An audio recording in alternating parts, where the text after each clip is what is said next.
So today, a client called and they said, shall they pay 20% deposit or 10% deposit? Um, okay, so I would, from a broker's point of view, I would like to ask this question.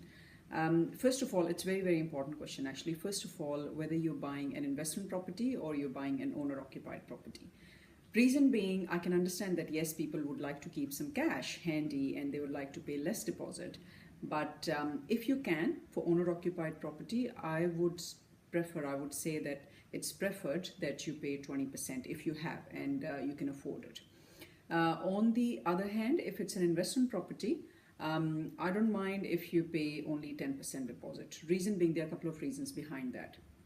And I have to put a disclaimer here that you need to talk to your accountant about that as well. So the idea behind putting less deposit in investment property is that number one, that obviously is tax deductible. Number two, you obviously have negative gearing on it, which is related to tax deductibility.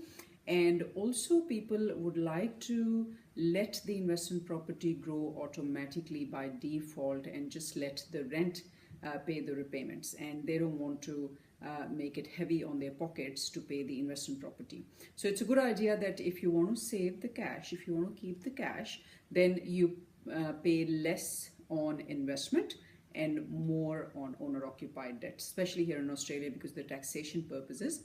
It's a good idea to pay more on owner-occupied property and less on investment property. That's the main question I would ask if anyone says that whether they pay 10% or 20%. Look, these days for owner-occupied property, certain banks here, probably two or three, they can go up to 95% plus lender's mortgage insurance fee as well.